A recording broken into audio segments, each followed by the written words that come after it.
Bueno, entonces nuevamente les doy la bienvenida a esta clase del día martes 7 de abril. A partir de este momento voy a comenzar a grabar la clase. Les comentaba que les voy a mostrar primero un calendario tentativo de las evaluaciones con la forma en que vamos a operar durante este semestre, dado que todas las evaluaciones van a ser electrónicas y remotas. Y posteriormente a ello voy a comenzar con el tema nuevo, digamos, del curso, que ya lo comencé la semana pasada, pero la semana pasada no era una semana oficial, así que lo voy a repetir.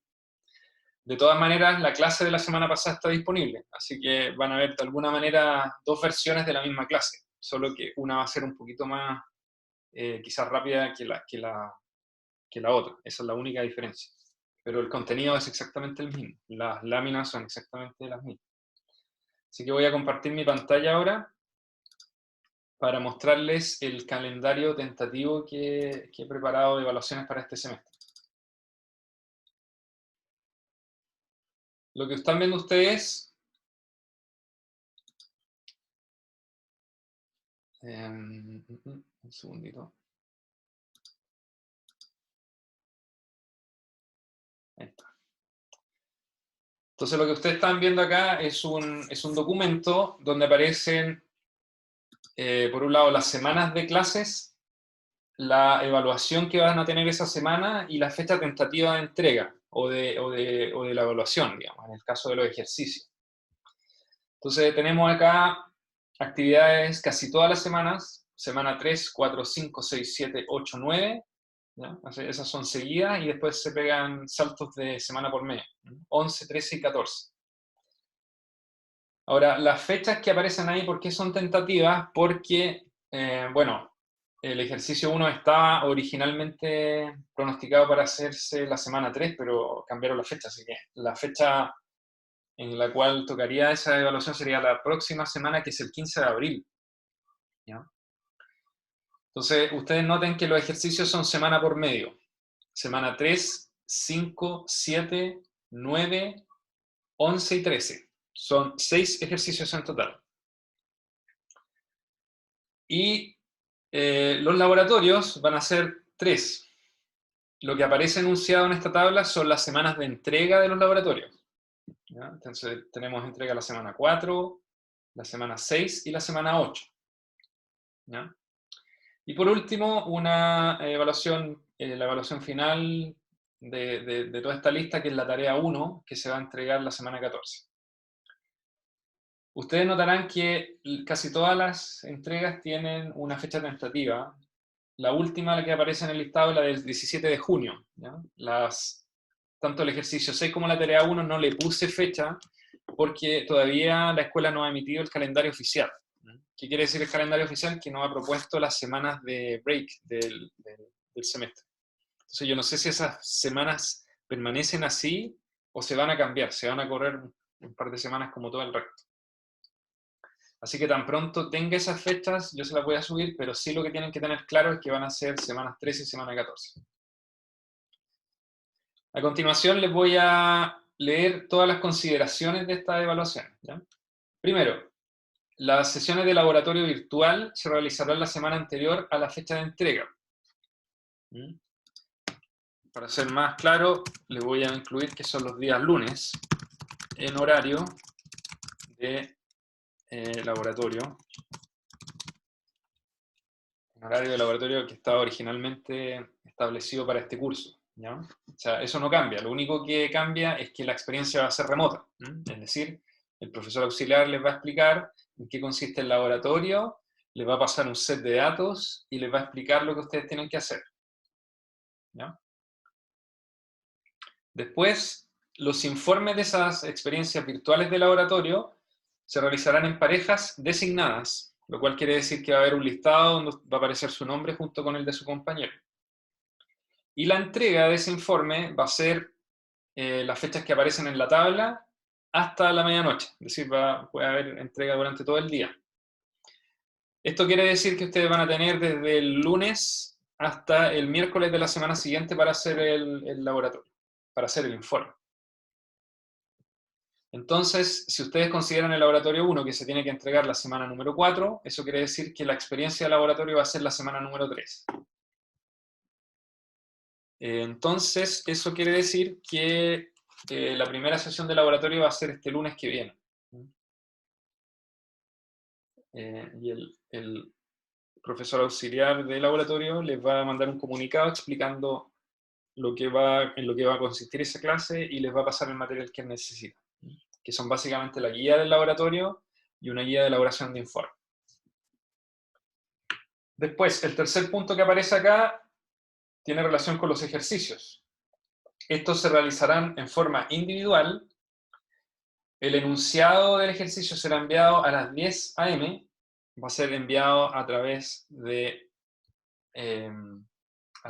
correo electrónico y a través de la plataforma curso. Por si es que alguno tuviera problemas con alguna u otra, va a haber un poco de redundancia. Y la entrega de parte de ustedes tiene que ser a las 12 del día, ya sea en formato de escaneado, digamos, PDF o fotografía. Y la idea es que junten esto y lo envíen a través de la plataforma curso. Se va a abrir una sección en tareas para que ustedes puedan subir este ejercicio. Los ejercicios están diseñados para que duren en torno a 1 hora. Entonces hay bastante holgura para que ustedes puedan considerar el hecho de que tienen que fotografiar o escanear y enviarlos. Hay una pregunta acá en el chat que dice que si todos los laboratorios serán con las mismas parejas.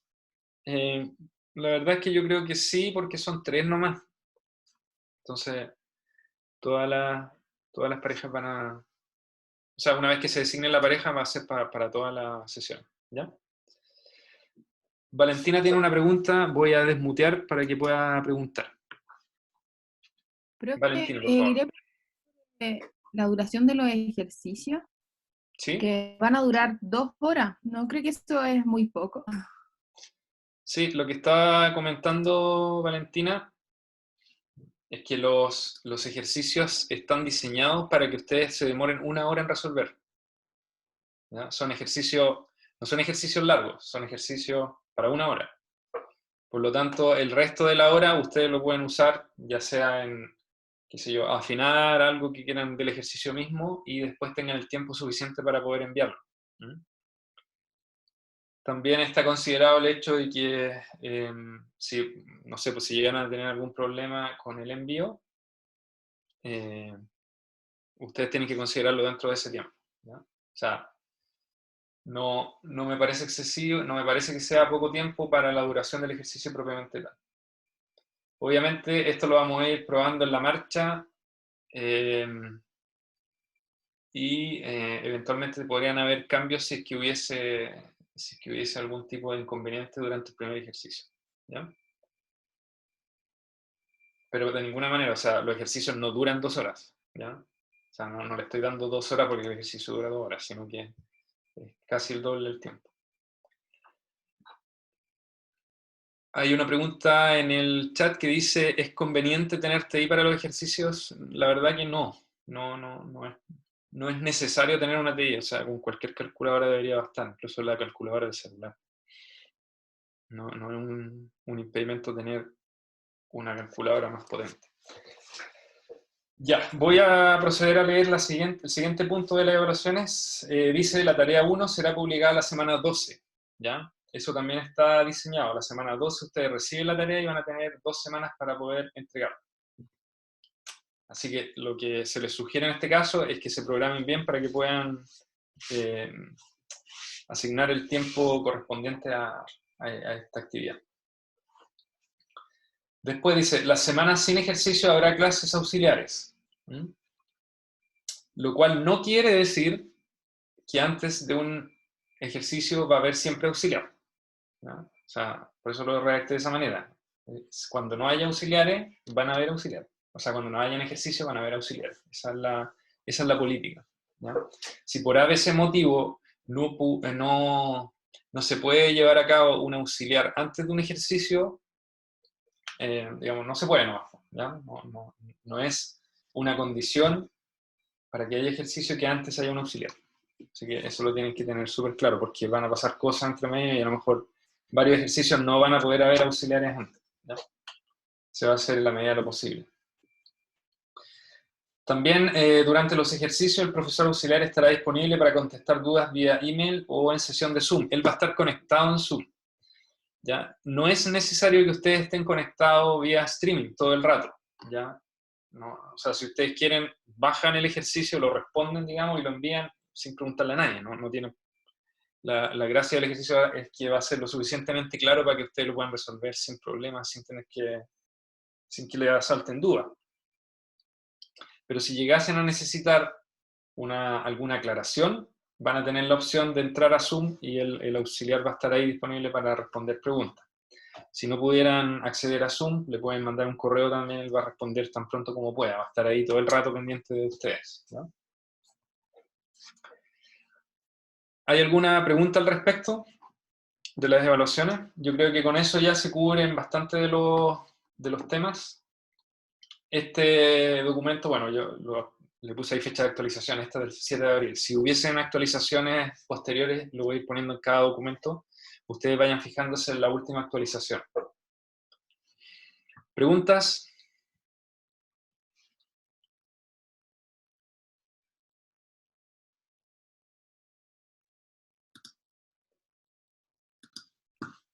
Primero le voy a dar la palabra a Matías Videla. Matías. La tarea 1 es como un examen que hay que hacer, ¿o no? ¿O no va a haber examen? No, la tarea 1 es una tarea que también se resuelve eso no lo puse acá, se resuelve como en pareja también. Será publicada y, buena pregunta, se resuelve en parejas designadas. Probablemente sean las mismas parejas que se utilizan para el caso de los informes de laboratorio. Y la gracia de la tarea es que ustedes tienen que realizar un ejercicio, digamos, computacional que es un poquito más largo que lo que se puede preguntar durante un ejercicio. Los ejercicios, como yo les comentaba, son muy cortos, por lo tanto hay varias cosas que requieren un poco más de tiempo para elaborar. La gracia de la tarea es que ustedes puedan elaborar un poco más, digamos, utilizar software, qué sé yo, desarrollar un poco más en planillas de cálculo, cosas por el estilo.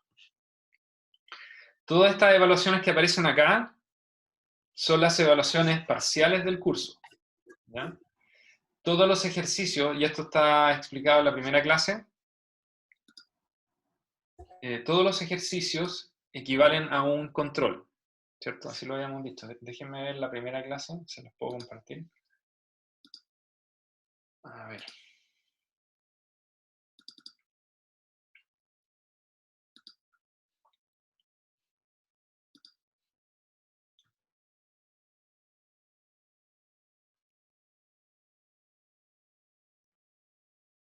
Acá está.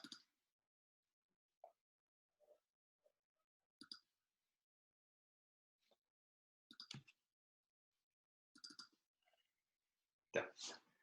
Lo que estoy compartiendo con ustedes es una de las láminas de la primera clase, donde se explica el tema de las evaluaciones. No lo voy a proyectar porque se desconfigura. Lo que aparece ahí es que el control 1 va a ser el promedio de los 6 ejercicios y el control 2 es el promedio de los 3 laboratorios más la tarea. Y que la nota de control se calcula como el promedio de ambos controles. Otra cosa que aparece ahí es que el examen valdrá el 40% y es obligatorio para todos.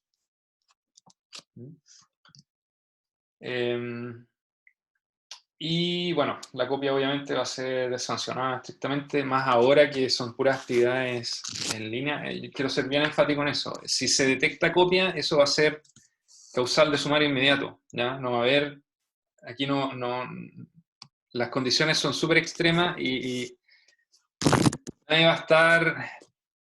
nadie lo va a estar supervisando, por lo tanto aquí su ética va a tener que ser súper, van a tener que tener un compromiso adicional que lo que podrían tener en un semestre normal, ¿ya? O sea, cuando la copia sea muy evidente, cuando sea evidente, digamos, eso va a ser causal de sumario inmediato. Yo ahí no voy a transar, digamos. Y ahí la instancia que esté a cargo, digamos, de evaluar si es o no copia, lo decidirá. Pero yo, la verdad, voy a hacer pasar todos esos casos a sumario. Y lo que aparece acá también, en la primera clase que lo voy a mantener, es que todas estas actividades deben tener nota azul, ¿ya? Son las partes como más delicadas. Los ejercicios ustedes pueden, digamos, manejar sus notas, en el sentido que ustedes podrían querer dosificar, digamos, su esfuerzo del ejercicio. Pero en estas actividades sí se exige que sean notas azules. Los informes de laboratorio en general no son para nada difíciles. La estructura de los informes está súper bien establecida, los cálculos son bastante directos, por lo tanto es muy, muy, muy difícil que alguien se saque una mala nota. O sea, de los años que llevo haciendo esto, deben ser menos de 10 personas que han tenido algún problema con algún laboratorio, ¿no? Y la tarea computacional, esa es un poquito más complicada, pero en general como lo hacen bastante a conciencia, porque es más, digamos, es algo bastante más parecido a lo que les podría tocar en la práctica profesional, igual lo desarrollan en general bastante bien. La gente que ha llegado a tener mala nota durante las tareas, generalmente se les pide que repitan la tarea, digamos, que se les pasa que entreguen una versión actualizada y tienen que volver a refinarla hasta que sean capaces de conseguir una nota azul. Dime un segundito que aquí pierdo a veces la configuración cuando cambio las cosas que comparto. Hay un par de personas con la mano levantada. Me parece que César tenía la mano antes que Matías. Le voy a dar la palabra a César.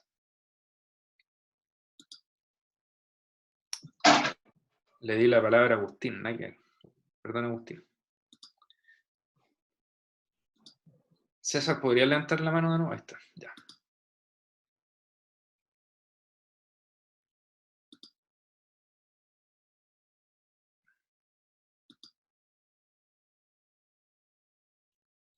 Ahí está. César, ¿quiere hablar?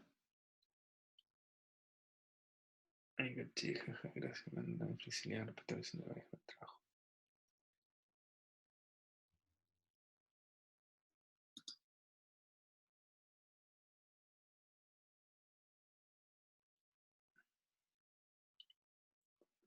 A ver, don César Díaz tiene la mano levantada, pero no lo puedo desmutear.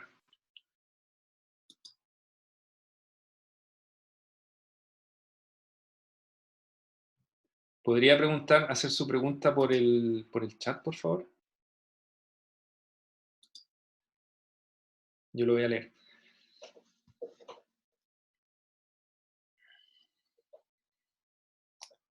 Acá desde el celu no puedo levantar la mano. Ya sé, César.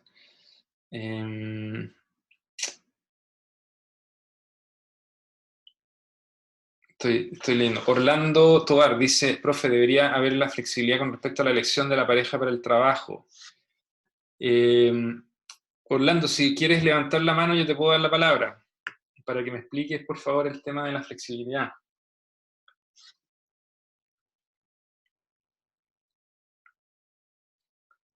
Ahí está. Ya, cuéntame, Orlando.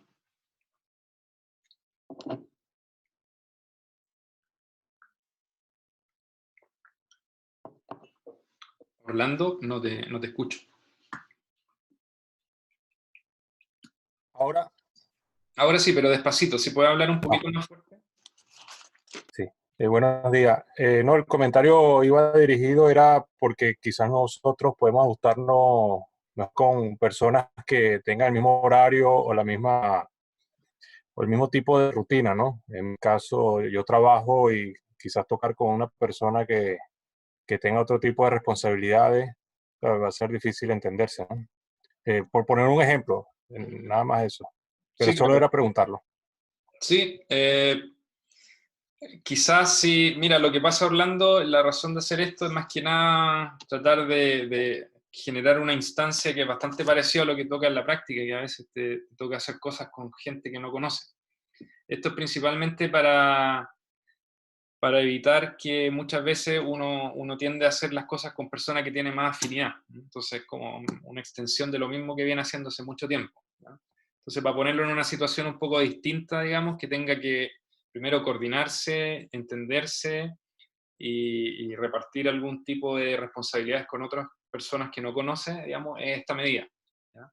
Ahora, si a ti te llega a complicar esto por tu rutina laboral, entiendo que tú estás trabajando a la vez que estás haciendo este curso, entonces podrías, digamos, enviarme un correo y nosotros buscar a alguien que a lo mejor esté en una situación parecida, ¿ya? No, está bien, perfecto. Ya hablamos. Entendido y gracias. De nada. A ver, ¿quién más? Cristina va, te consulta el examen, ¿cómo se evaluará igual en línea? No, es verdad. La verdad, Cristina, no lo sé todavía.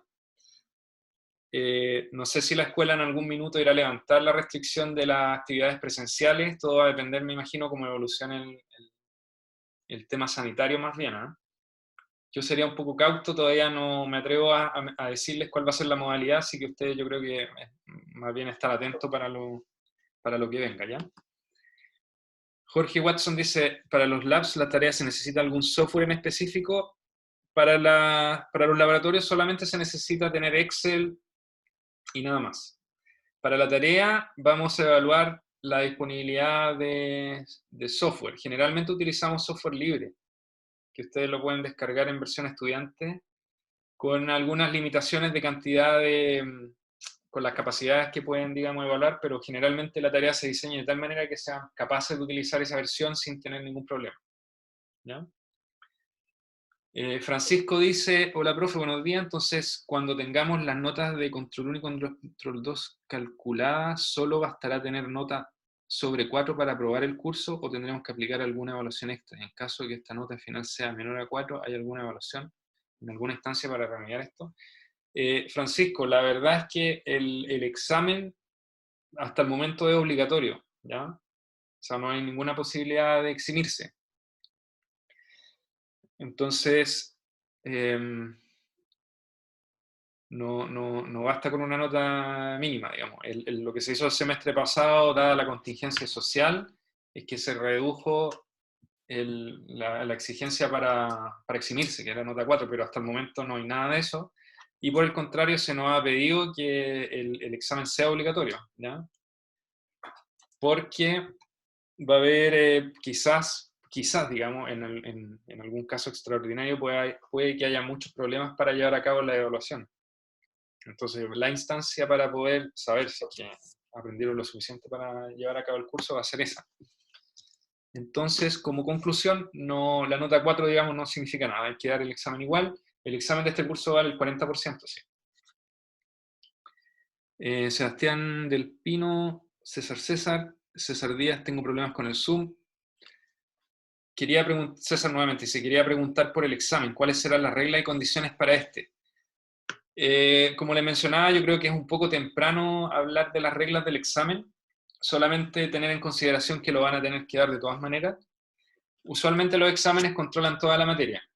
En los exámenes de mi curso, lo que siempre trato de hacer es como una pregunta por digamos, contenido más relevante, es decir, una pregunta de comportamiento de suelo y resistencia a materiales, de resistencia al suelo, una pregunta de diseño de estructura de contención y otra de diseño de taludes. Esa es más o menos la estructura. Pero no sé si se irá a llevar a cabo en forma presencial o remota. Eso lo desconozco todavía. Tenemos que esperar a ver cómo evoluciona esto. ¿Ya? Diego pregunta, ¿serán solo 2 horas para hacer los ejercicios? Los ejercicios están diseñados para que duren 1 hora y ustedes van a tener 2 horas para hacer el proceso de tanto bajar el ejercicio, responderlo y enviarlo de vuelta. ¿Ya? Eso es. Diego Fuentealba tiene una pregunta, lo voy a desmutear para que pueda consultar. Hola, Diego. Hola, hice la pregunta fuera que escribí si eran solo 2 horas, porque siento que en la casa puede haber cualquier eventualidad que haga que uno no pueda hacer el ejercicio de manera cómoda o sencilla. Puede pasar cualquier cosa con cualquier integrante de la casa o cualquier cosa en la casa que me corte el ejercicio de frentón. Entonces siento que 2 horas es un periodo muy reducido. O sea, aunque esté diseñado para 1 hora, en mi experiencia en nuestra universidad, que ya llevo 6 años acá, siempre que dicen 1 hora es un poco más de 1 hora. Y si es un poco más de 1 hora y pasa absolutamente cualquier cosa en la casa, no voy a pasar a hacerlo. Sí, claro. Sí, Diego, mira, la sugerencia en ese caso es primero que ustedes, bueno, ustedes ya saben las fechas, digamos, saben los horarios. Primero que traten de acomodar su rutina diaria, digamos. Estamos todos súper complicados en ese sentido.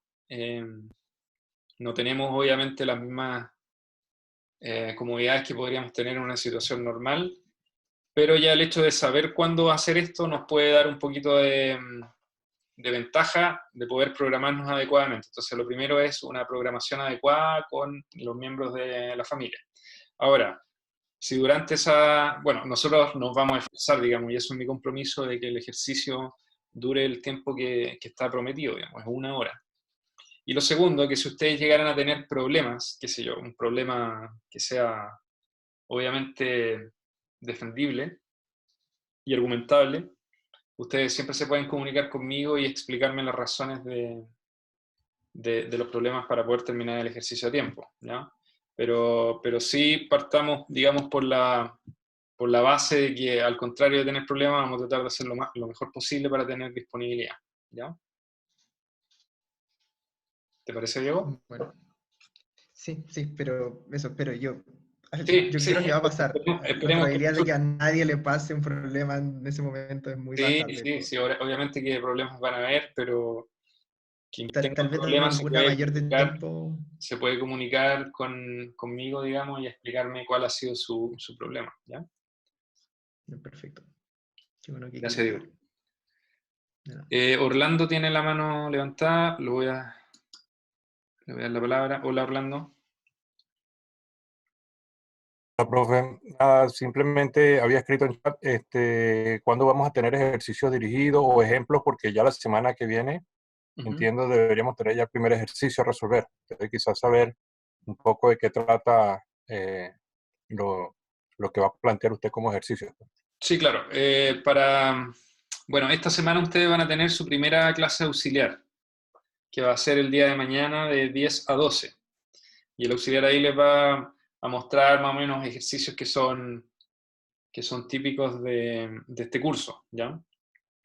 También, obviamente, para esos ejercicios, ustedes van a tener la posibilidad de tener el material disponible, o sea, no es necesario, pero ustedes lo pueden hacer, digamos, si necesitan mirar los apuntes o revisar ahí las clases. Durante el tiempo que ustedes tienen para resolverlo, yo no puedo evitar que ustedes lo hagan, ¿ya? Lo que no pueden hacer en ningún caso digamos, consultar a un compañero y decirle cómo se hace o dame la respuesta. Eso sí que no es aceptable, porque obviamente cuando reciba la respuesta y tenga dos respuestas que son iguales, eso es claramente una evidencia de copia, ¿ya? Pero sí pueden contar con el material que ustedes estimen conveniente. ¿Alguna otra pregunta?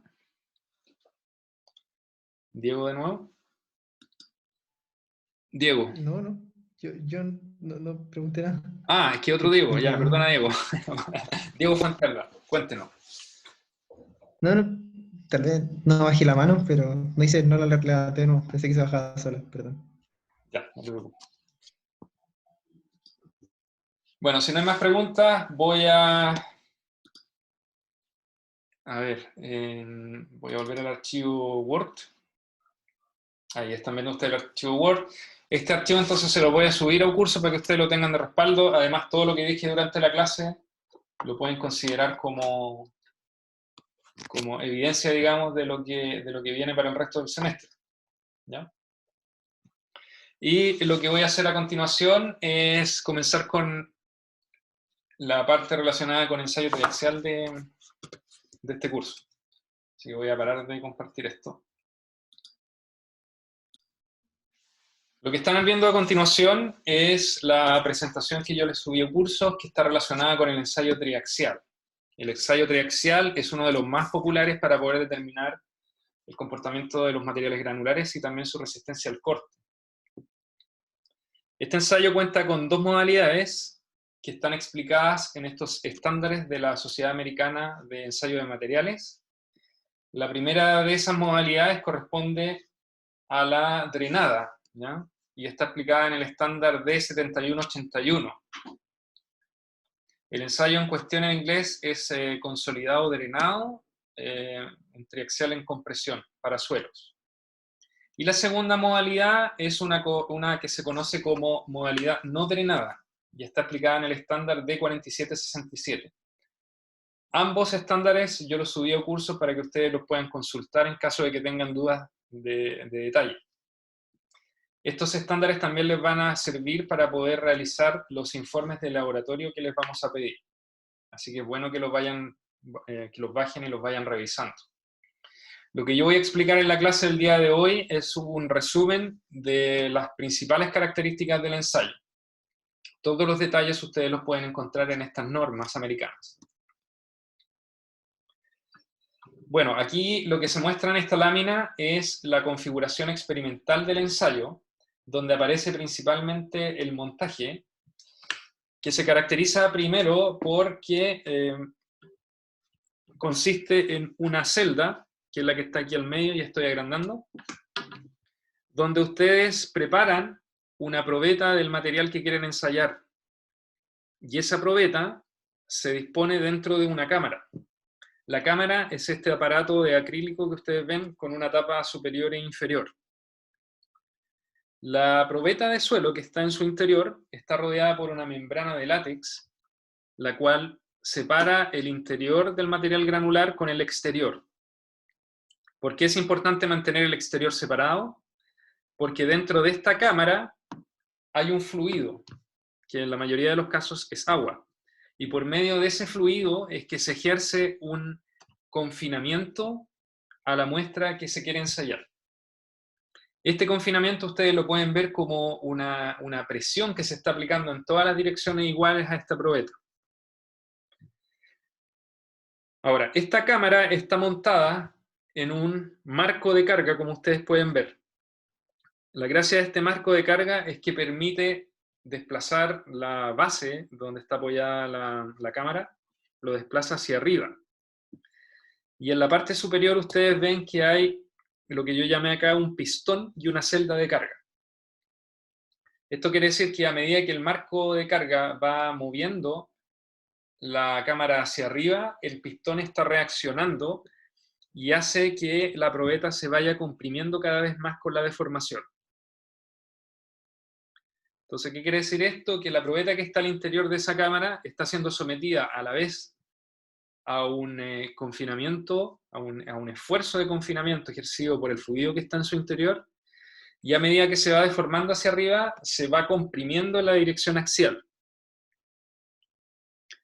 Este proceso se va registrando permanentemente, ya sea por medio manual o a través de un sistema automático. Lo que ustedes ven a la derecha de la figura es un panel donde se pueden ir controlando algunas variables, como por ejemplo la presión del fluido al interior de la cámara y la presión del fluido que les voy a explicar posteriormente está dentro de la muestra de suelo, de la probeta. Dependiendo de la modalidad del ensayo, ya sea drenada o no drenada, van a ser las variables que yo voy a medir durante el ensayo.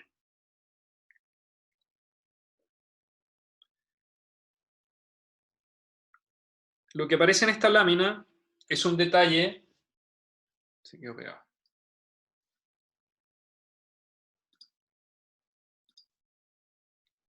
Lo que estoy mostrando en esta lámina es un esquema de la celda triaxial donde se aloja la probeta de suelo. La probeta de suelo es lo que voy a marcar a continuación.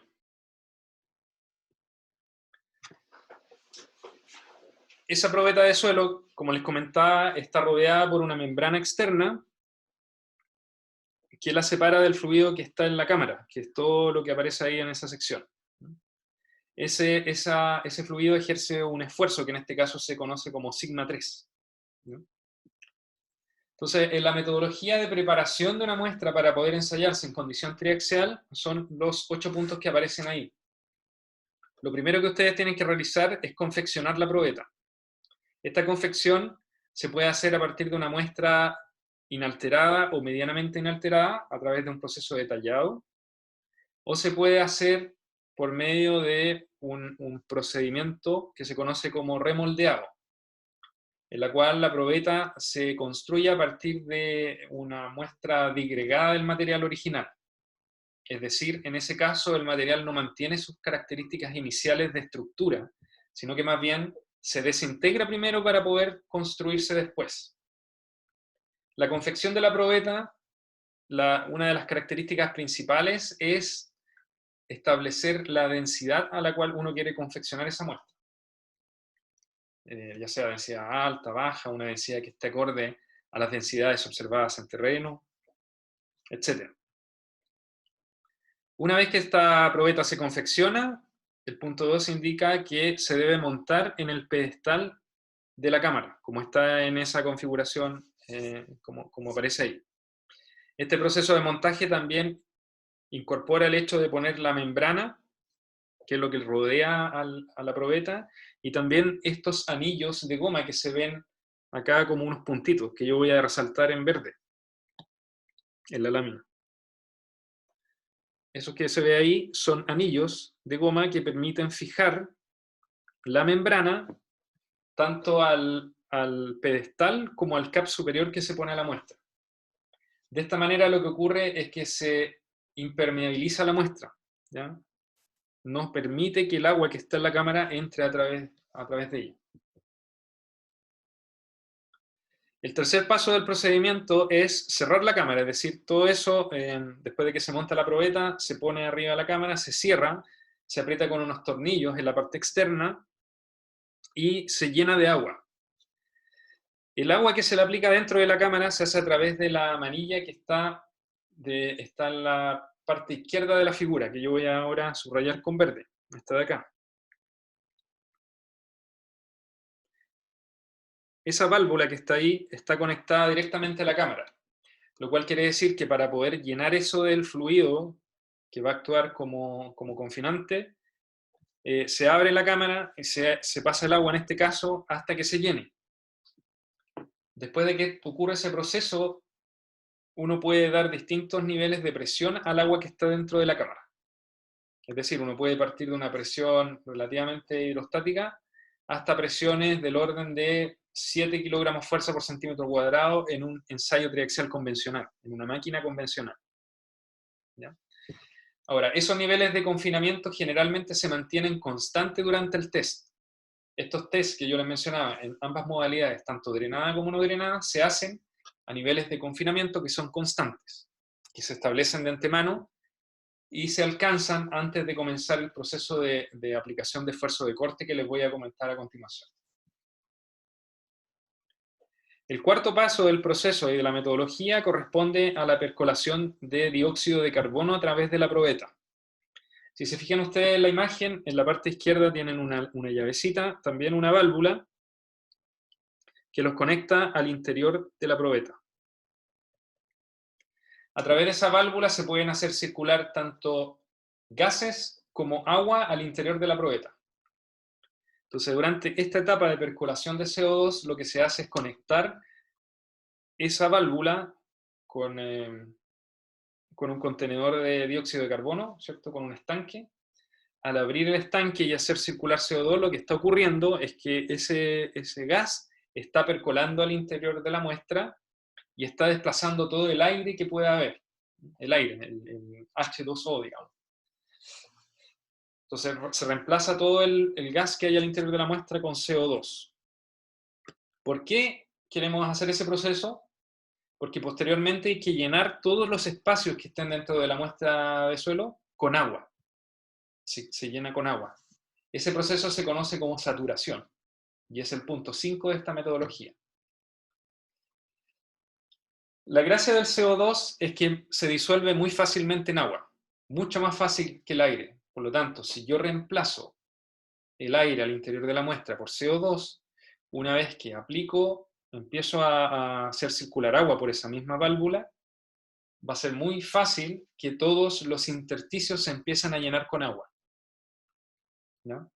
Entonces, mientras más CO2 y más agua pase a través del sistema, me voy a asegurar de que todo el espacio, todo el vacío que está al interior del suelo se llene con agua. Es muy importante en estos ensayos asegurarse de que la muestra está completamente saturada, es decir, todos los espacios están llenos de agua. Durante este proceso de saturación, lo que se hace adicionalmente es aplicar una pequeña presión a esa agua para que todos los espacios se llenen más rápido, ¿ya? Se llenen más rápido de agua. Se le aplica una presión para mejorar este proceso de saturación, ¿ya? Entonces lo que tengo al final de ese proceso es que tengo una presión de cámara externa, que en este caso es el sigma 3, y además tengo una presión del agua al interior de la muestra.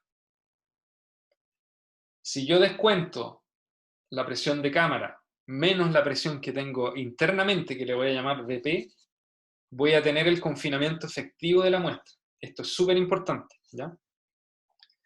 Entonces, la presión, la voy a llamar así, la presión de cámara efectiva va a ser, en esta figura nomás, más adelante se modifica la nomenclatura, sigma 3 menos la contrapresión del agua al interior de la muestra.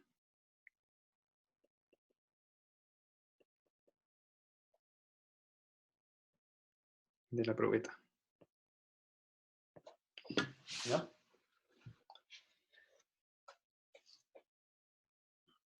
Entonces, ese es el proceso inicial en el cual uno establece este confinamiento efectivo que yo le llamo sigma CE,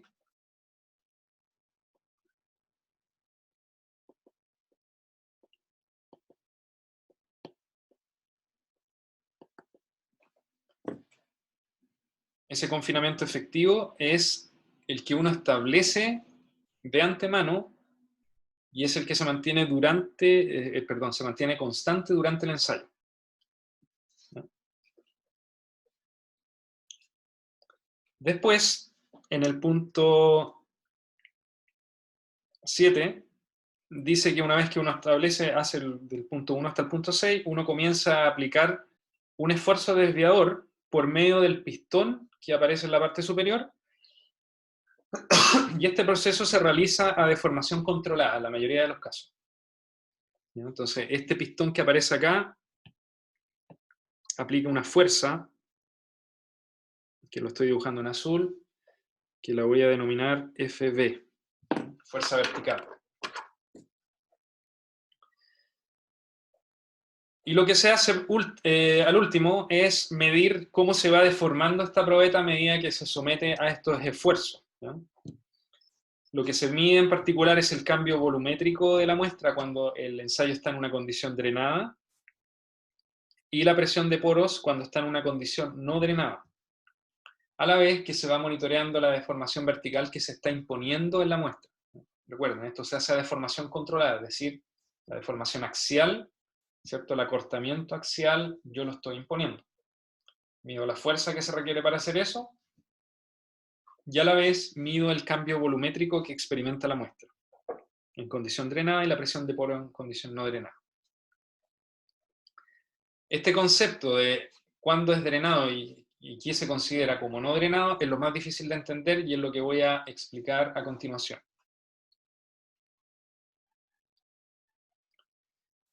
Valentina dice que si puedo repetir el punto 6. El punto 6 tiene que ver con la aplicación del confinamiento efectivo deseado.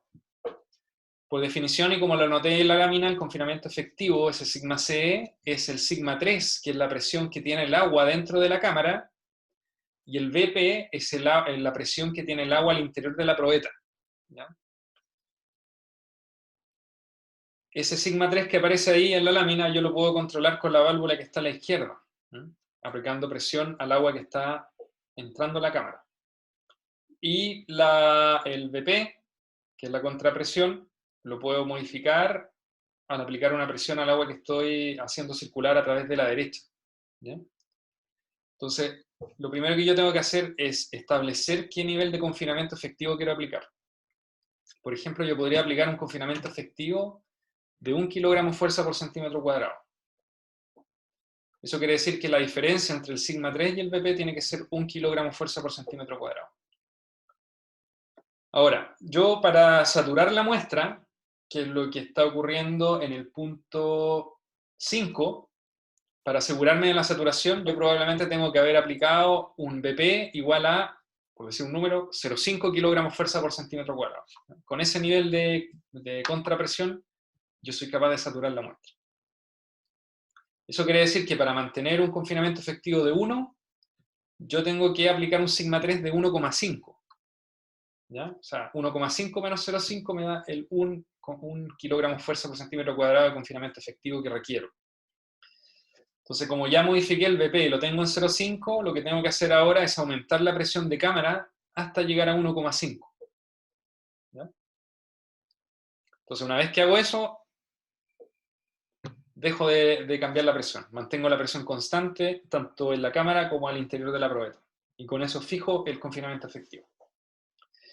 El mismo proceso se repite para otros niveles de confinamiento efectivo, que pueden ser, no sé, generalmente aquí también se usa la misma regla que para el corte directo, es decir, se van doblando los valores. Si yo elijo primero un confinamiento efectivo de 1 kilogramo fuerza por centímetro cuadrado, el segundo nivel va a ser 2 y el tercero va a ser 4.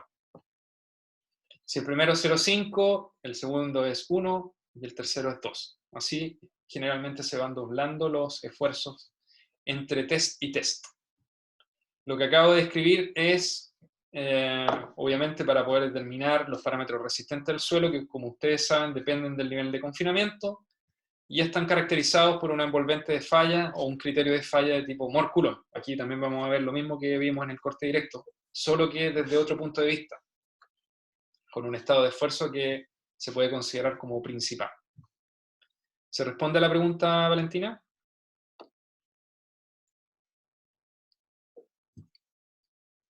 Perfecto, avanzamos entonces. Lo que les estoy mostrando en esta lámina son detalles de los equipos que están en el laboratorio de sólidos de la facultad.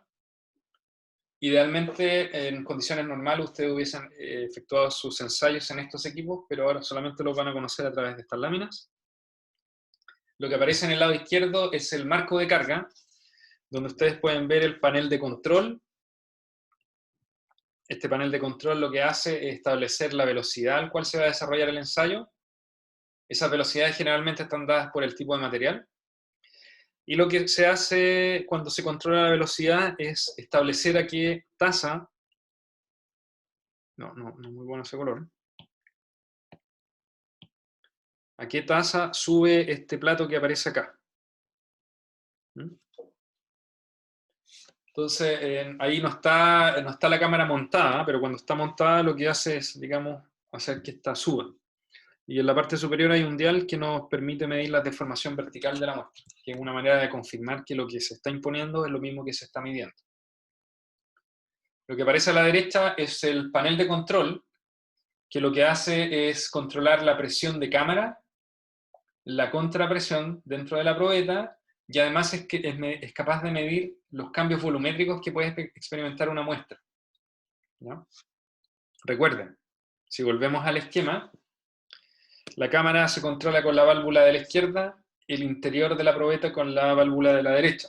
Esas válvulas están conectadas a este panel de control. Si hacemos un zoom al panel de control, van a notar que cada uno de estos cilindritos tiene un nombre distinto. El nombre del primero es C3, ¿ya? Eso quiere decir cámara 3, o sigma 3, digamos, como quieran. Y la de al lado dice BP, la contrapresión, eso es por inglés, en inglés contrapresión es back pressure. Entonces cada uno de esos cilindritos controla la entrada o salida, o las presiones que va a ejercer el ensayo en cada una de esas partes. Las válvulas que están en la parte superior permiten hacer ese control. Y estos switch que aparecen en la parte intermedia, que es lo que estoy recalcando ahora, permiten abrir y cerrar el paso de agua a través de esas válvulas, ¿no? Es un sistema relativamente complejo. Lo que solamente quiero que entiendan ahora que esas presiones se regulan, y se regulan en este aparato, ¿no?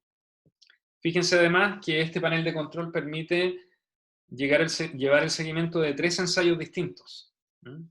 Aparece C3 acá y BP acá. O sea, si tuviera 3 marcos, podría estar haciendo 3 ensayos a la vez. Generalmente, Casi todo este sistema está controlado por la cantidad de marcos que se tenga disponible. Lo que muestro a continuación son variaciones del ensayo triaxial, que son equipos que están también en el laboratorio de sólidos que permiten ensayar características particulares de los materiales granulares. La máquina que está al lado izquierdo es un triaxial que sirve para ensayar en suelos que están parcialmente saturados. Yo les comentaba al inicio que la metodología para realizar el ensayo convencional, ya sea CID o drenado o CIU no drenado, es que ustedes tienen que saturar completamente la muestra. Saturar completamente la muestra nos permite medir en cada una de las condiciones, ya sea cambio volumétrico o exceso de presión de poros. Pero el problema es que la mayoría de los suelos que uno puede encontrar en la naturaleza o en proyectos de ingeniería nunca se encuentran completamente saturados o completamente secos. Por lo tanto, en ese caso, lo que va a aparecer en los espacios de esos materiales es tanto agua como aire. Y cada una de esas fases va a tener una presión distinta. El agua va a tener cierta presión y el aire va a tener otra presión. Entonces, lo que permite hacer este ensayo es simular esas condiciones más realistas del suelo en condición parcialmente saturada, con niveles de humedad que no son las que se necesitan para saturar la muestra, sino que son mucho menores, y nos permiten medir tanto la presión del agua que hay internamente como la del aire. Son equipos que son mucho más sofisticados, que nos permiten también encontrar envolventes de resistencia al corte de estos materiales. El equipo que aparece a la derecha es un equipo que se conoce como triaxial de altas presiones. Y la gracia que tiene es que permite alcanzar presiones de confinamiento tan grandes como 50 kilogramos fuerza por centímetro cuadrado. Yo les comentaba que la cámara de un triaxial convencional, por ejemplo, puede llegar a presiones de confinamiento del orden de 7 u 8 kilogramos fuerza por centímetro cuadrado, es decir, es casi 10 veces menos que este equipo. Para poder llevar a cabo llegar a alcanzar esas grandes presiones, fíjense que la cámara ahora está construida de acero, es mucho más robusta que en el caso anterior, que son cámaras de acrílico, en las cuales uno puede mirar hacia adentro. La característica, o por qué se utilizan estos triaxiales de alta presión, es porque muchas veces los materiales granulares están sometidos a presiones muy grandes, sobre todo en infraestructura de tipo embalses, tranques, que pueden alcanzar centenas de metros. Los niveles de confinamiento a los cuales están sometidos los materiales pueden ser muy grandes y se tratan de reproducir con estos equipos especiales.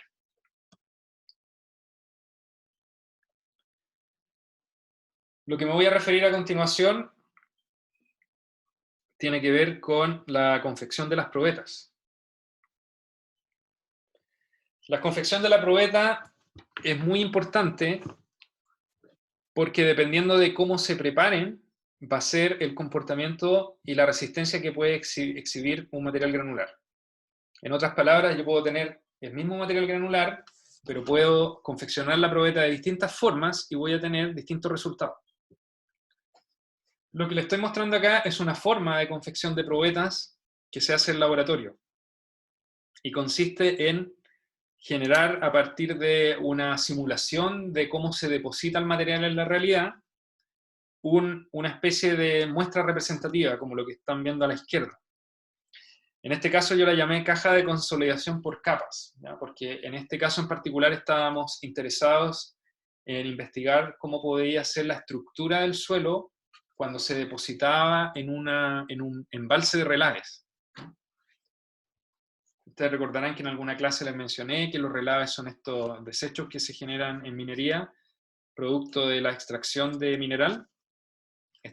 La roca, digamos, que tiene el mineral que sobra, que tiene el mineral, se chanca, se reduce de tamaño partícula, se lleva hasta un tamaño de arena, y después del proceso de flotación, que es donde se extrae el mineral, todo el desecho se deposita en los tanques de relave. Para poder conseguir ese transporte es que se mezcla con mucha agua y se envía al depósito, y esto fluye, y finalmente cuando llega al depósito se almacena con esta gran cantidad de agua, y lo que ocurre es que las partículas empiezan a sedimentar en el agua, ¿ya? Como es un proceso de sedimentación que es permanente, generalmente esto considera una serie de capas de depositación. Se deposita una capa, después que termina se deposita otra y así. Y a la vez, en cada una de esas capas lo que ocurre es que hay un proceso de sedimentación. La sedimentación ocurre porque el peso de las partículas en el agua hace que éstas vayan cayendo lentamente. Las partículas que son más gruesas caen más rápido y las partículas más finas tienden a quedarse más cerca de la superficie por más tiempo.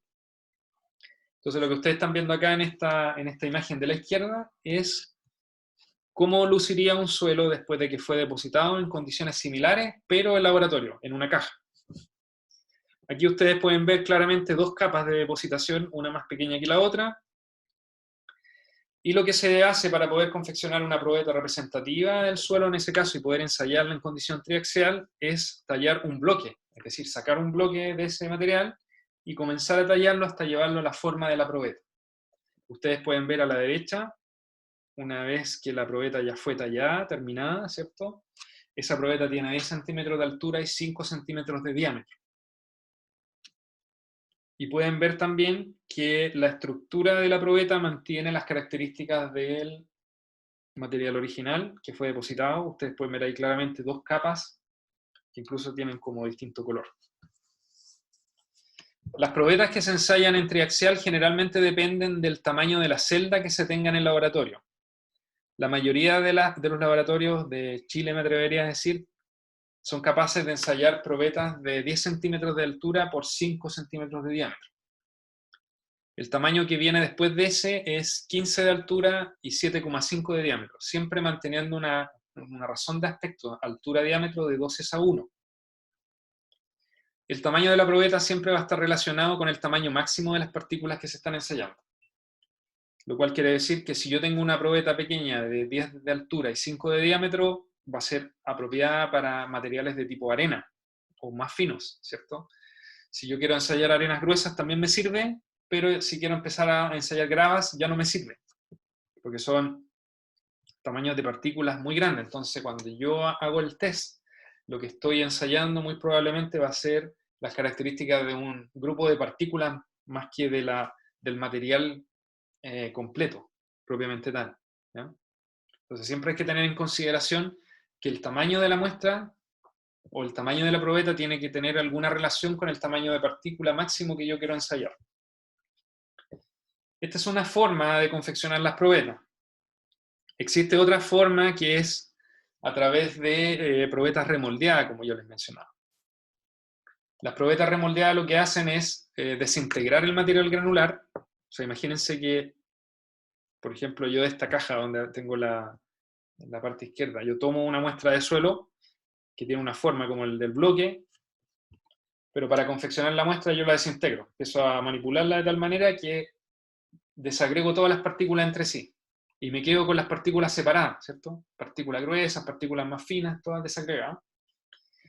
Entonces, una forma de preparar la probeta sería armar a partir de ese material desintegrado una probeta, con algún método. El método que se utiliza generalmente es disponer, es seleccionar primero la densidad a la cual quiero que esté esa probeta, después dividirlo en capas. Por ejemplo, si eso tiene una altura de 10 centímetros, digo, bueno, voy a hacer una probeta que tenga 5 capas de 2 centímetros. Eso quiere decir que cada una de esas capas debería tener cierto peso de material para poder llegar a la densidad que estoy tratando de encontrar, ¿ya? O sea, si yo divido ese peso por el volumen, voy a tener una densidad. Y como esa densidad es fija, entonces necesito hacer capas del mismo peso, que quepan en ese volumen, ¿cierto?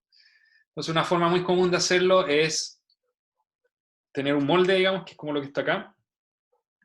Aquí ustedes están viendo que a la izquierda tengo el pedestal, tengo la membrana, y lo que pongo es un cilindro metálico partido en dos, que me va a permitir desarmarlo una vez que termine de confeccionar la probeta.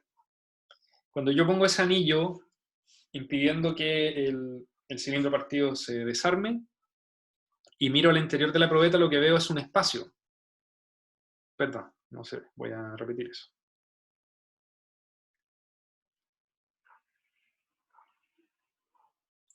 Entonces lo que les mencionaba era que la confección de la probeta remoldeada consiste en que ustedes, ¿cierto?,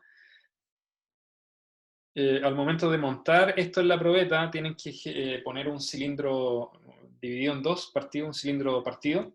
Este cilindro partido les va a permitir tener una forma al interior del cual ustedes pueden empezar a armar la probeta por capas. Entonces, se pone este anillo para poder restringir el movimiento lateral y que se desarme la probeta. Cuando ustedes miran al interior de esto, ¿cierto? Van a ver la membrana, que es lo que va a la parte externa de la muestra, y todo ese espacio interior, ¿no? Entonces, como yo les mencionaba, si ustedes conocen la densidad, el peso y el volumen, ustedes van poniendo capas al interior y las van apisonando para alcanzar la densidad que quieren. En el caso del ejemplo, como eran 5 capas, ustedes 5 veces tienen que tomar el mismo peso y ponerlo dentro de ese volumen. Cuando ustedes terminan el proceso, lo que ven es algo como lo que aparece en el centro. La parte superior es una piedra porosa que generalmente se pone en las muestras para poder distribuir el flujo de fluido tanto hacia el interior como al exterior de la muestra.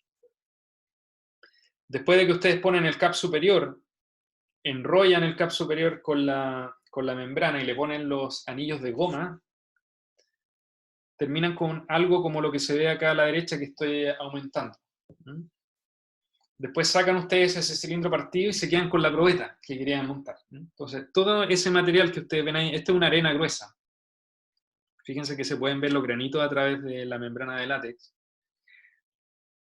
Este procedimiento es una forma de confeccionar una probeta remoldeada. Ustedes logran efectivamente una probeta cilíndrica de las dimensiones apropiadas, pero a partir de las partículas que ya están todas digregadas. Es decir, esto no es una muestra inalterada, no es una muestra que yo fui y saqué de terreno y que representa las condiciones de terreno, sino que más bien yo las manipulé en laboratorio para poder confeccionar.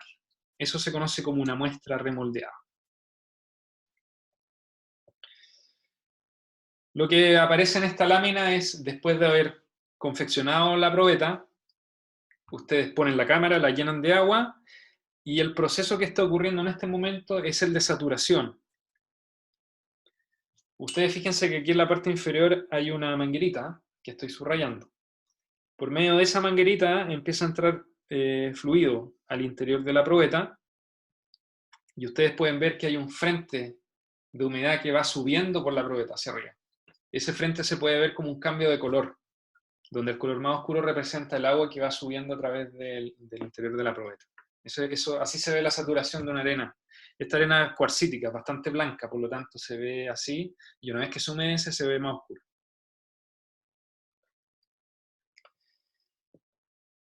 La lámina siguiente muestra el estado de la probeta una vez que termina el ensayo. Como yo les mencionaba, esto se pone dentro de la cámara, se le aplica el confinamiento efectivo y se comienza el ensayo cuando se comienza a aplicar una carga vertical a través del pistón, que es el que está aquí arriba, ¿no? Aquí aparece un pistón que aplica una fuerza vertical. Cuando el material llega a su estado último o estado de falla, lo que ustedes ven usualmente es una configuración como la que aparece en la lámina, en la cual la probeta se hace más gordita al centro. En algunos casos también se puede observar que se generan planos de falla en la muestra, ¿no? O sea, verían, si yo trato de dibujar eso, aquí al lado ustedes verían algo así. La probeta se engordó, ¿ya? En algunos casos también ustedes verían planos de falla, que son como cosas así, a través de los cuales se produce deslizamiento relativo entre una parte y otra de la probeta. Ese fenómeno que les acabo de mencionar es lo que generalmente ocurre cuando ya se ha deformado mucho la probeta. La deformación axial que estoy imponiendo es ya del orden de un 15 a un 20% de la altura de la probeta.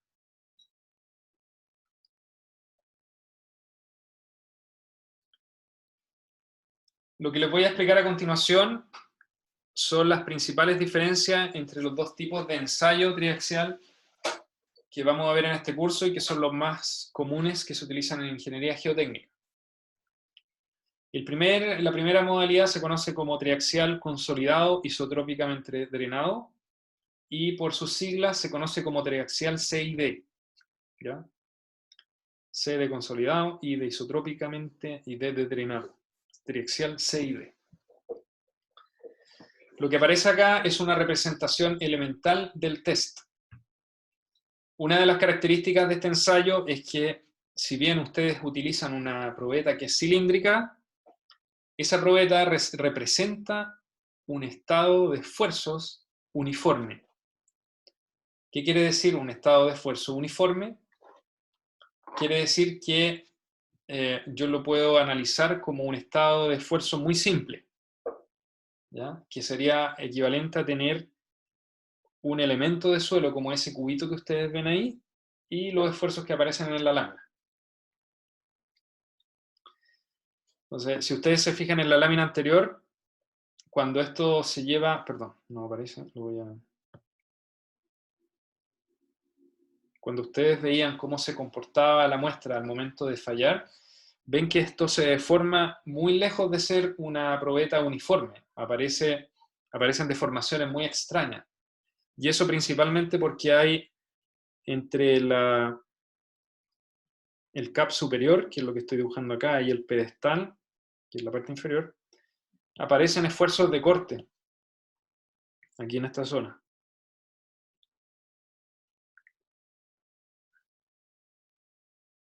Lo voy a buscar para uno y para otro lado. Aparecen esfuerzos de corte, se deforma en forma no homogénea, la realidad está mucho de la representación. Pero cuando uno representa el ensayo triaxial, lo que está considerando es que ese cilindrito, o ese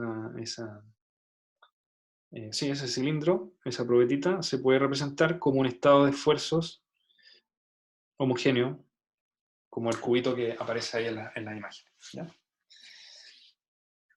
Entonces lo que les voy a explicar a continuación son las etapas del ensayo y cuáles son los esfuerzos que uno aplica en cada una de esas etapas. Para el caso del triaxial C y D, ustedes cuentan con dos etapas.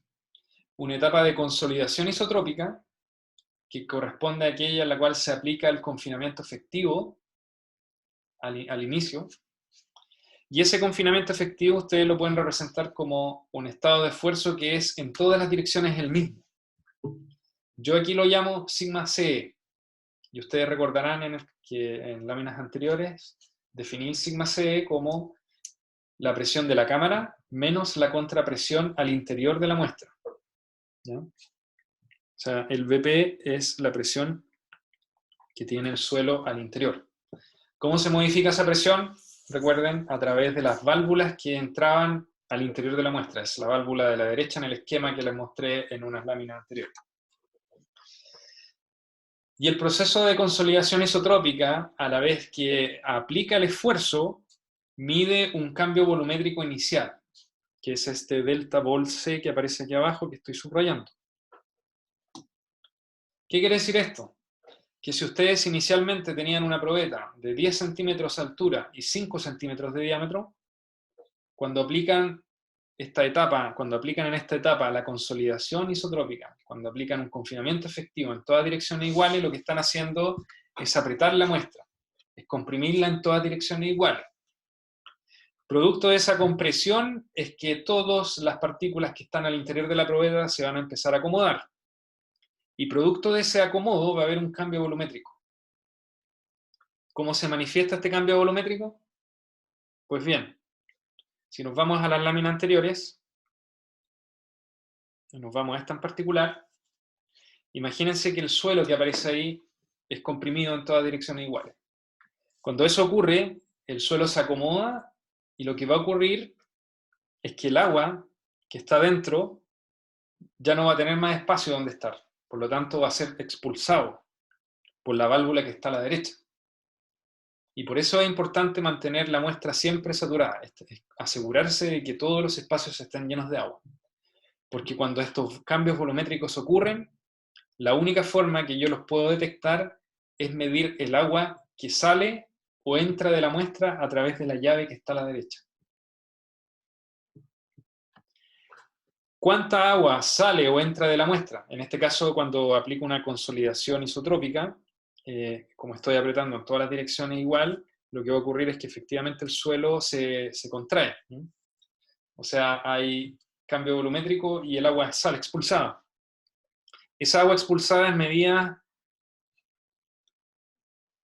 aquí en esta lámina, con el tubito que aparece donde dice BP, que es el segundo que está acá. Si ustedes se fijan, aquí hay una bureta. Esta bureta lo que hace es llevar una medición. Aquí hay un hilo, ¿cómo se dice? Una superficie de agua que me permite ver cuánta agua es expulsada o succionada al interior de la muestra. Entonces, esa buretita me permite llevar el control. Y por eso yo necesito tener este panel de control para ver cuánta agua sale o entra. Entonces, este ensayo en particular, el ensayo drenado, nuevamente, en sus dos etapas. La primera etapa consolida, aplica el confinamiento efectivo y mide el cambio volumétrico producto de ese cambio. ¿Ya? Naturalmente, la probeta se va a tender a achicar primero. Se achica producto de este apretón que yo le pego. Esa es la primera etapa. La segunda etapa se conoce como la etapa de aplicación de esfuerzo desviador, que es el esfuerzo que yo aplico a través del pistón que está en la parte superior, que actúa como una reacción al que el marco, digamos, esté levantando la probeta, ¿cierto? Entonces lo que ocurre en ese caso es que yo, a la vez que voy aplicando este esfuerzo desviador, que sería algo así como la fuerza vertical dividido por el área efectiva transversal, ¿ya? Recuerden que a medida que yo voy cargando la probeta, el área transversal va cambiando, ¿cierto? La probeta no mantiene su volumen inicial, ni tampoco su forma, sino que se va haciendo más chata y más gordita. Por lo tanto, el área va cambiando. Ese delta sigma se va aplicando en la vertical, y lo que está ocurriendo al interior de la muestra es que los granos se están acomodando. El material se está deformando, los granos se acomodan, y esto va a repercutir en que nuevamente el material va a cambiar de volumen. Ese cambio volumétrico se mide de la misma forma que en el caso anterior, es decir, a través del agua que es capaz de entrar o salir de la muestra. Ese volumen lo represento por delta vol. Ese cambio volumétrico yo ahora lo puedo asociar a un cambio en índice de vacíos de la muestra. ¿Ya? Recuerden que la definición de índice de vacío es volumen de vacío partido por volumen de sólido. Por lo tanto, si conozco el cambio del volumen del vacío, puedo también conocer el cambio del índice de vacíos. Esa es otra característica que se mide durante la ejecución de este test. Entonces, como resumen, el ensayo CID tiene una etapa de consolidación isotrópica, donde hay cambio volumétrico inicial, una etapa de aplicación de esfuerzo desviador, que es donde se aumenta el esfuerzo desde la vertical, y aquí también hay un cambio volumétrico, ¿ya? En ambos hay cambios volumétricos. Como resultado de esto, yo voy a tener que, si sumo los esfuerzos en cada una de las direcciones, voy a tener un esfuerzo vertical sigma B, que es el confinamiento efectivo, más el delta sigma, y los esfuerzos horizontales que van a ser igual al confinamiento efectivo. Esto que aparece acá es un estado de esfuerzos principal. Esto lo vieron ustedes en mecánica de sólido. Un estado de esfuerzo principal es aquel que se caracteriza por tener solamente esfuerzos normales en todas las direcciones y no tener esfuerzos de corte, ¿ya? Entonces, esta es una simplificación de la representación del ensayo triaxial. Yo les comentaba que en la realidad esto no es tan así, porque en el cilindro que yo estoy ensayando sí hay esfuerzos de corte aplicados, que vienen principalmente de la interacción con las zonas donde se está apoyando la muestra. Sin embargo, para representar el ensayo se hace algo mucho más simple, que es decir, que este estado de esfuerzo es principal, donde el sigma B es el esfuerzo vertical, es el esfuerzo principal mayor, sigma 1, y los esfuerzos horizontales son los esfuerzos menores, que se conoce como sigma 3. ¿Ya? Noten también, perdón, no salió anotado lo que escribí, lo voy a mostrar nuevamente. Entonces, el esfuerzo vertical es el esfuerzo principal mayor, que se denomina sigma 1, y los horizontales son los menores, sigma 3. Fíjense que en general un estado de esfuerzo se define por un sigma 1, un sigma 2 y un sigma 3. Acá, como los esfuerzos horizontales son iguales, y son los valores más pequeños, se denominan ambos como sigma 3. Es decir, el sigma 2 en este caso es igual al sigma 3. Cuando uno hace este ejercicio de poder interpretar los estados de esfuerzo de un ensayo triaxial, inmediatamente se le viene a la mente que esto lo puede representar como un círculo de Moore. Y eso es lo que vamos a ver en la próxima clase. Es cómo representar el estado de esfuerzo triaxial con un círculo de Moore y cómo eso se relaciona, por ejemplo, con la envolvente de falla. Lo que le estoy mostrando a continuación es la interpretación del otro test, que es el más común de los triaxiales que se desarrollan en la práctica, que se conoce como triaxial consolidado isotrópicamente no drenado. Lo único que cambia aquí es la parte final. Es un triaxial consolidado isotrópicamente, pero no drenado. Y ese no drenado es esta U que aparece acá.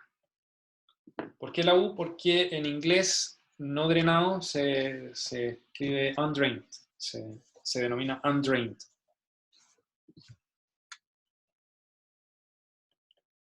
Undrained. ¿Sí? Y el ensayo triaxial no drenado, CIU, también está compuesto de dos partes. La primera parte es exactamente igual que al caso drenado. Es exactamente igual. Es decir, se aplica un confinamiento efectivo y se mide un cambio volumétrico inicial, delta vol C. Esto es igual. No hay ninguna variación con respecto a la anterior. Donde está la diferencia es en la parte 2. En la segunda parte del ensayo, aquí también se aplica un esfuerzo desviador con el pistón desde la parte superior, es decir, aumenta el esfuerzo vertical, que es la fuerza que se aplica a la vertical dividido por el área transversal efectiva, con la diferencia que ahora lo que se prohíbe que ocurra en la muestra es que haya cambio volumétrico. Fíjense acá. Este ensayo lo que impone es que el cambio volumétrico durante la etapa de aplicación de esfuerzo vertical sea nulo. ¿Cómo se logra eso? Voy a ir a las láminas de arriba. Eso se consigue acá. En la válvula que está a la mano derecha, donde parece que eso está conectado al interior de la muestra, en la condición drenada, lo que ocurre es que hay circulación de agua ahí. Esa circulación de agua es proporcional al cambio volumétrico de la muestra. Pues bien, cuando se está realizando un ensayo no drenado, lo que se hace en todos esos ensayos es cerrar la válvula. Se cierra la válvula, se impide el paso de agua desde y hacia el interior de la muestra. Con eso lo que estoy haciendo es impedir que haya circulación de agua, por lo tanto, impido que la muestra cambie de volumen. Entonces lo que ocurre es que yo estoy apretando la muestra desde la vertical con el FB, la muestra efectivamente se hace más bajita, se hace más gordita, pero de tal manera que el volumen de esa muestra se mantiene constante. Es decir, si yo soy capaz de comprimir en la vertical y achicar la probeta en una unidad, entonces en las otras direcciones, en la dirección X e Y, si lo quieren ver, se tendría que ensanchar 0,5 para cada lado para mantener el volumen constante. ¿Ya? Porque el agua no puede salir, no puede entrar. Ahora, una característica de cuando yo inhibo el cambio volumétrico de la muestra al hacer este proceso es que se van a generar presiones de poro en exceso al interior de la muestra, porque las partículas igual van a tender a acomodarse. Y al tender a acomodarse, se van a empezar a montar unas sobre otras, van a empezar a acomodarse en los vacíos, lo cual hace que al interior de la muestra empiezan a haber presiones de poro. Para poder medir esas presiones de poro es que se conecta aquí a la salida de la válvula un transductor de presión de poro. Un piezómetro. Y ese piezómetro lo que hace, ahí aparece, un transductor de presión de poro, lo que hace es medir la presión del agua producto de que yo estoy inhibiendo el cambio volumétrico. O sea, lo que mido con esto es un delta U, cambio de presión de poros. Entonces voy a volver a la lámina en la cual estaba explicando el ensayo. Acá. Entonces fíjense, en la etapa 2, aplicación de esfuerzo de corte desviador, dice con medición de cambio de presión de poros, producto de que inhibo el cambio volumétrico. Entonces el cambio volumétrico es 0, pero hay una presión de poros que es distinta de 0. Y esa es la que tengo que medir. Si no la mido, estoy desperdiciando el ensayo. Tengo que siempre medirla con un transductor de presión, o un piezómetro, como se conoce vulgarmente. Si vamos al resumen de cuál sería el estado de esfuerzo al cual está sometido la probeta del ensayo triaxial en general, vamos a ver que ahora tenemos que aplicar el principio de los esfuerzos efectivos. Por definición, el esfuerzo efectivo siempre es el esfuerzo total menos la presión de poros. Lo cual quiere decir que ahora, tanto en el esfuerzo vertical que está siendo aplicado sobre la muestra como en los horizontales, tengo que descontar la presión de poros que estoy midiendo. Fíjense que ahora que el esfuerzo vertical efectivo va a ser el confinamiento efectivo más el delta sigma. Esto sería algo así como el sigma vertical total. Y si le descuento la presión de poros, voy a obtener el esfuerzo vertical efectivo. Todo este término sigue siendo más grande que el resto, por lo tanto se sigue llamando sigma 1. Es el esfuerzo principal mayor. Si me fijo ahora en los esfuerzos horizontales, que también lo hago efectivo, van a ser el confinamiento efectivo menos la presión de poros. Estos también siguen siendo sigma 3. Solo que ahora voy a considerar que son valores efectivos, porque aparecen presiones de poros. Nuevamente este ensayo, dado que aparece un estado principal de esfuerzos que yo puedo fácilmente interpretar en un círculo de Mohr, lo podría analizar con esa herramienta. Lo podría analizar, ver cuáles son los círculos asociados al ensayo a medida que se desarrolla.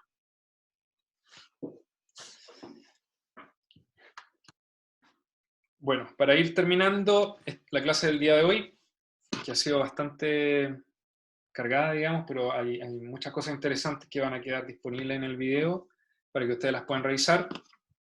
Les quiero mostrar ahora cómo lucen resultados típicos de curvas tensión-deformación de un ensayo triaxial, que en este caso es drenado, ¿ya? Este es un CID, ensayo triaxial CID, de una arena de Rayleigh que está confeccionada la muestra a una densidad relativa del 30%, es decir, es un material medianamente suelto, bastante suelto diría yo.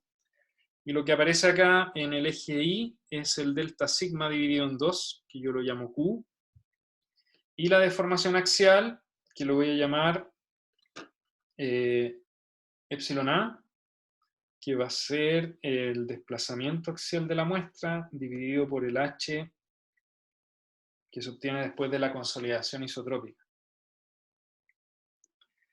Noten que estas curvas, por el hecho de estar en un material que está suelto, tienden a ser monótonamente crecientes. Y cada una de las curvas corresponde a un test distinto, donde el primero está hecho a un confinamiento efectivo de 1 kilogramo fuerza por centímetro cuadrado, el segundo a 2 y el último a 4. Como es de esperar, y como ustedes ya saben que es el comportamiento de los materiales granulares, mientras mayor sea el confinamiento, mayor es la resistencia. Por eso que la curva del ensayo de 4 kilogramos fuerza por centímetro cuadrado está por arriba del resto. Tiene un valor último de aproximadamente 5,6 kilogramos fuerza por centímetro cuadrado. Estos valores ya ustedes los pueden usar para poder representarlos en un espacio tau sigma y poder encontrar la envolvente de falla. La única diferencia con el corte directo es que ahora no lo hago directamente con el confinamiento y con el esfuerzo de corte, sino que más bien tengo que pasar a través de un círculo de Mohr. Ese traspaso a través del círculo de Mohr lo vamos a ver en la próxima clase. La última lámina de esta presentación tiene que ver con las deformaciones. Como les explicaba en este test, yo puedo medir el cambio volumétrico. el cambio volumétrico. Si conozco el volumen inicial de la muestra, eso se denomina deformación volumétrica. Esta es una de las variables que mido. La otra variable que mido es la deformación axial, que aquí le llamé deformación vertical, ¿cierto? Que dije que era el cambio de altura dividido por la altura inicial de la muestra, que es usualmente la que se utiliza o la que se consigue después de la consolidación isotrópica. Entonces estas son las dos variables que se miden, y yo a través de relaciones teóricas, digamos, podría encontrar cuál es la deformación horizontal. Por ejemplo, a partir de esta ecuación la puedo despejar como la deformación volumétrica menos la deformación vertical partido en 2. Otra medida de deformación también es la deformación por corte, que es este gamma que está aquí abajo. Entonces, si conozco la deformación vertical y conozco la deformación volumétrica, puedo estimar la deformación por corte de esta forma. Eso quiere decir que puedo graficar cualquier curva de tensión de formación que yo quiera. Puede ser, por ejemplo, tau de deformación volumétrica, tau de deformación axial, tau de deformación por corte, etc. Las más utilizadas son tau de deformación axial y tau de deformación por corte. Bueno, de esta manera damos terminada la clase de hoy. Esta clase va a quedar grabada. También grabé una clase muy parecida a esta el martes pasado. Entonces, ambos videos van a quedar disponibles.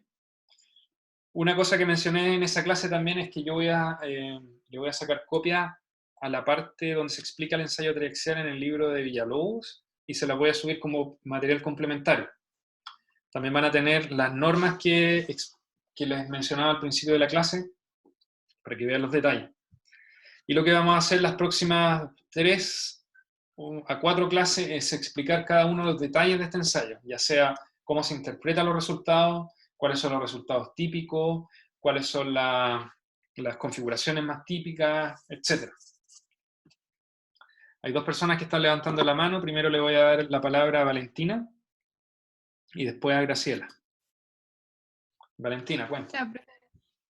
Más que una pregunta, en verdad un comentario del curso, que durante esta semana de transición, la idea era como encontrar formas que nos sirvieran a todos para hacer las clases en medio de pandemia.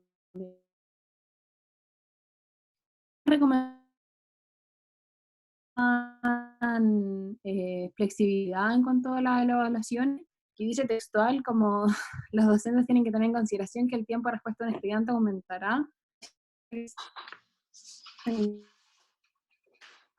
Valentina, te escucho súper cortado, no sé si el resto le pasa lo mismo o es mi conexión. ¿Podrías repetir lo que dijiste, por favor? A ver, espera. Se escucha cortado, sí. ¿Me escucha mejor ahí? Sí, lo que pasa es que se corta. Ya, voy a intentarlo de nuevo, que Gracias. mi internet no es muy bueno. Que decirle que dentro de estas semanas de transición, la escuela sacó un montón de recomendaciones, que no sé si habrá alcanzado a leer, dentro de las cuales son, o sea, hacer una pausa en la mitad de la clase, o dar flexibilidad a los estudiantes con el tiempo de los tiempos, y con harta gente creemos que en verdad dar las 2 horas que generalmente se dan en los cursos para hacer el ejercicio es muy poco tiempo, y creo que en base a toda la pandemia que está sucediendo debería tenerlo en consideración y en verdad darnos más tiempo, por último conversarlo, no como llegar y imponernos como 2 horas y chao contra el espíritu que ha tenido la escuela frente a esta pandemia. Eso. Ya, gracias, Valentina. Sí, bueno, eso ya lo comenté al inicio. Es principalmente porque hay una limitación también del ejercicio. El ejercicio dura 1 hora, ¿ya? Creo que en ese espíritu también de hacer pruebas, yo creo que deberíamos tratar de esforzarnos por llegar a ese resultado.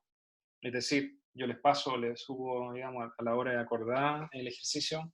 Ustedes lo resuelven en 1 hora y me lo hacen llegar de vuelta a través de la plataforma curso.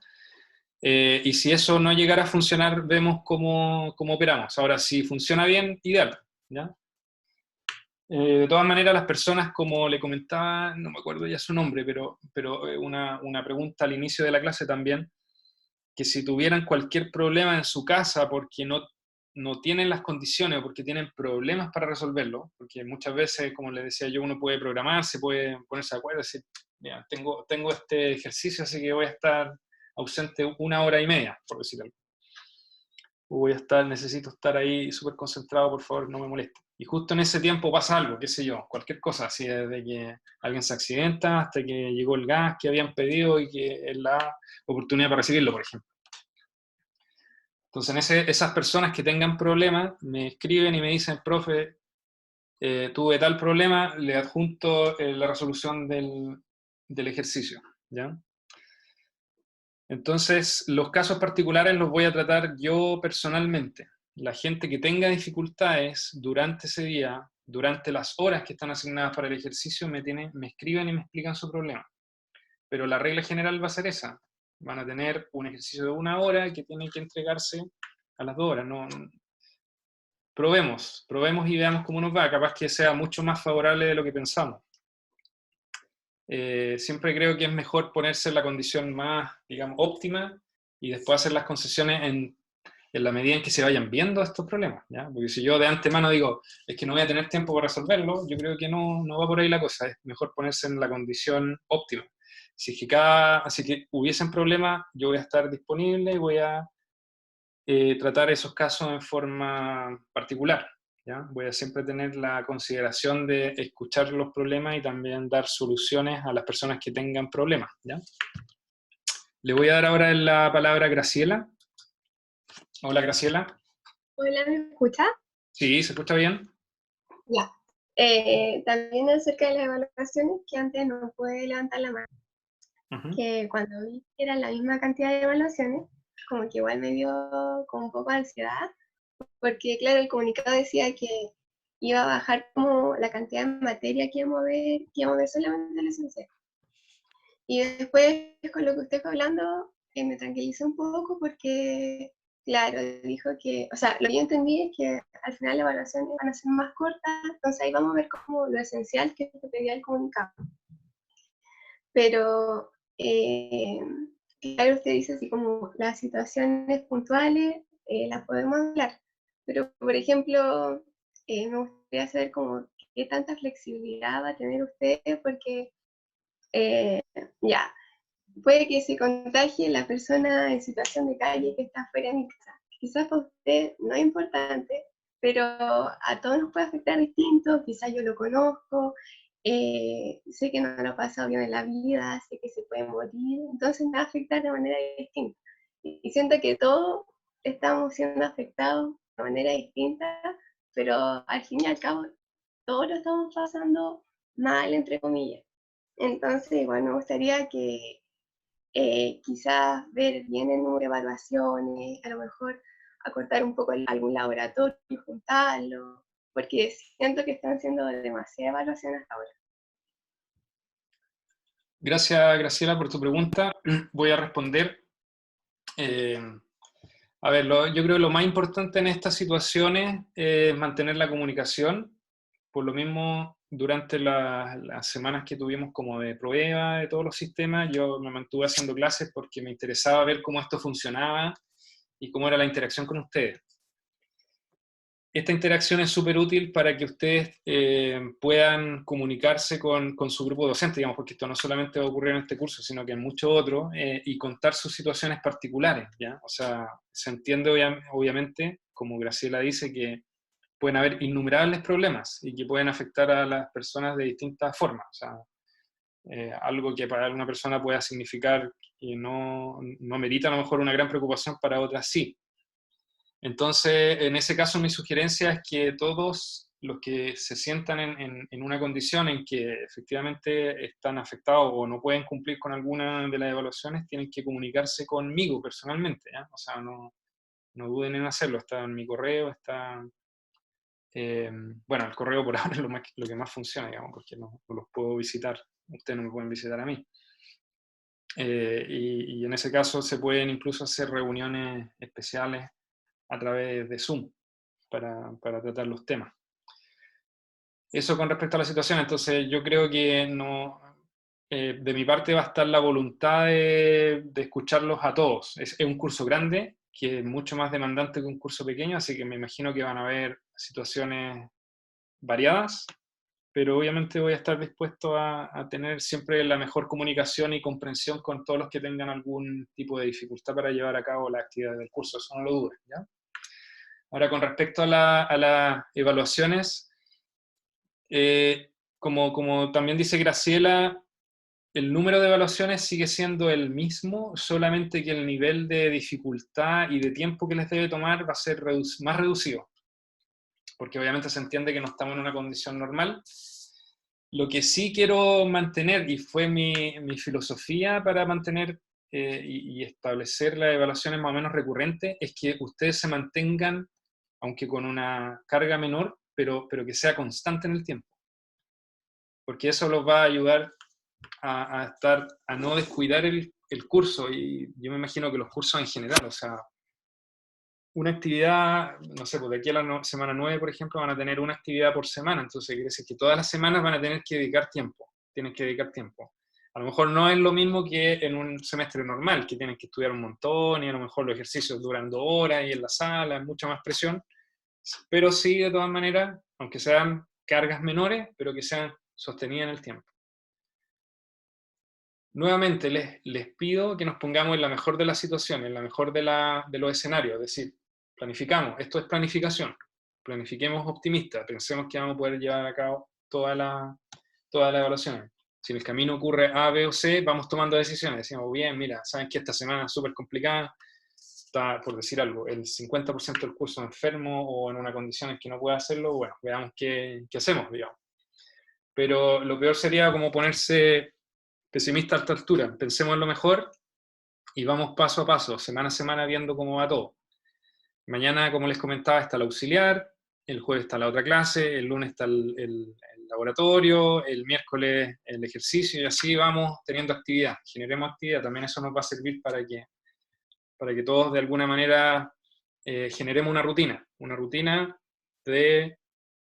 para combatir, digamos, en lo que estamos. O sea, yo estoy en una comuna en que está en cuarentena absoluta, o sea, llevo 2 semanas sin salir de la casa, pero tengo que tratar de mantener mi rutina, y yo voy a poner todo de mi parte para darles esa estabilidad, digamos, para que ustedes puedan aprender, para que este semestre sea un semestre en el cual se van a llevar algo de aprendizaje de este curso, pero también voy a mantener el nivel de comprensión que se requiere para poder acoger a todas esas inquietudes o esos problemas que puedan eventualmente tener frente a las evaluaciones y a seguir en el curso. O sea, eso es indudable que va a ocurrir. Así que les pido que seamos optimistas, pensemos, si se van viendo problemas en el camino, yo voy a estar súper abierto a discutirlo y a lo mejor cambiar alguna estrategia, pero pensemos ahora que esto no va a funcionar, o no va a funcionar medianamente bien. Ya estamos bien pasados. Le voy a dar la última palabra a Juan, pero va a tener que ser súper breve, porque si no me voy a comer horas de la clase siguiente de ustedes. No quiero hacerlo. Juan, cuéntenos. Ya, súper cortito entonces. La única preocupación que me genera después de lo que dijo es la hora en que día nosotros y nosotros le podemos dedicar la docencia a nuestros hogares, con las responsabilidades distintas y con las condiciones mentales distintas que tenemos a un semestre normal. Entiendo que es importante generar una rutina, que ser constantes, pero me preocupa un poco quizás también el tiempo que le tenemos que dedicar a tener 2 cátedras a la semana, auxiliares también, ejercicios todas las semanas, estudiar para esos ejercicios y además realizarlos en 2 horas. Es una preocupación que me queda constante y que sería bueno, ya que muestra esa disposición a seguir evaluándolo, que lo sigamos evaluando dependiendo de cómo va avanzando todo esto. Sin duda, Eso. sin duda, Juan. Gracias. Muchas gracias por tu comentario. Bueno, muchas gracias a todos por participar en la clase de hoy. Nuevamente esto va a quedar en un curso disponible en el Google Drive, donde estoy subiendo todas las clases. Van a tener todo a disposición. Cuídense mucho y bueno, vamos a continuar en este camino de llevar adelante este curso en condiciones menos óptimas que lo habitual, pero tratemos de ser optimistas y pensar que las cosas van a empezar a salir bien. Nuevamente les manifiesto mi compromiso de escuchar los casos particulares. Si ustedes ya empiezan a ver que van a tener problemas eventualmente, comuníquense conmigo y vamos viendo cómo lo podemos resolver. Muchas gracias a todos, que les vaya súper bien.